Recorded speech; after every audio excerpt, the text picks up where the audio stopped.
Bonjour à toutes et à tous, je suis très heureux de vous retrouver dans cette nouvelle vidéo dans laquelle je vais vous expliquer ce que sont les fleurs de bac. Alors pour ceux qui ne me connaissent pas encore, je suis coach en développement personnel et praticien en soins énergétiques et surtout passionné de ces deux disciplines que j'aime partager avec vous dans mes différentes vidéos. Alors pour revenir aux fleurs de bac, eh bien elles sont au nombre de 38, répertoriées en 7 familles que je vous nommerai un petit peu plus loin dans cette vidéo. Alors pourquoi les nomme-t-on les fleurs de Bach? Eh bien tout simplement parce qu'elles ont été utilisées en premier lieu par le docteur Édouard Bach, qui était médecin et homéopathe autour des années 1930 et qui a fait avec ces fleurs des élixirs floraux thérapeutiques. Alors, je vais vous expliquer un petit peu comment il en est arrivé à ces fameux élixirs floraux.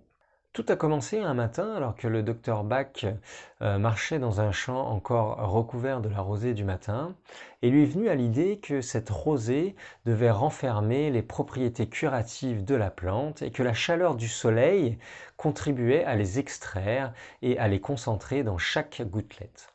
Il décide alors de vérifier son hypothèse en recueillant la rosée et en l'essayant sur lui. Alors la réaction a été tout de suite immédiate avec son corps. Il a donc constaté que la rosée de chaque plante possédait un pouvoir particulier et que la chaleur du soleil était nécessaire pour extraire les vertus curatives de la fleur.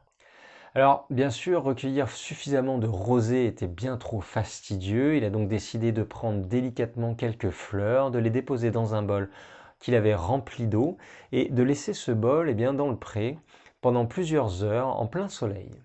Il a constaté alors qu'au bout de plusieurs heures, l'eau était imprégnée des propriétés curatives de la plante et que cette eau était aussi hautement dynamisée. En testant alors cette eau sur lui, il s'est rendu compte qu'il avait exactement les mêmes effets qu'il avait pu avoir avec la rosée du matin qu'il avait déjà essayé auparavant.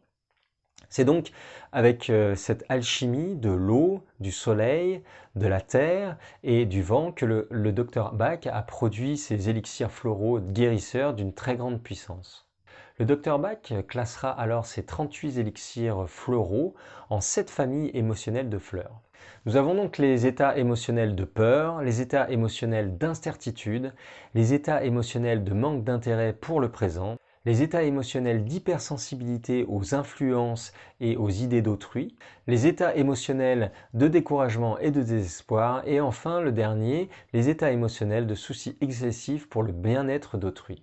Alors pour le docteur Bach, les fleurs de Bach sont un chemin de transformation pour aller d'une fréquence, d'une émotion basse de la fleur vers une fréquence émotion élevée de cette fleur. Pour lui, la peur, le manque de confiance et bien d'autres états émotionnels différents contiennent déjà le germe de la qualité qui lui correspond. Par exemple, une personne qui aurait peur possède en elle un grand potentiel de courage. L'élixir permettra en quelque sorte que cette qualité soit libérée, qu'elle puisse croître et se développer en la personne. Aussi, pour le docteur Bach, la maladie n'est pas due à une cause physique. En fait, elle est en quelque sorte le dernier message de notre âme, nous invitant à prendre conscience que nous nous trompons de chemin.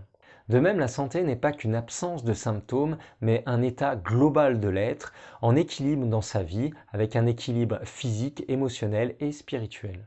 Alors lorsque l'on parle de guérison avec les fleurs de Bach, il ne s'agit jamais de couper, de détruire, de juger, mais plutôt de comprendre et de transformer pour retrouver l'équilibre profond de la personne.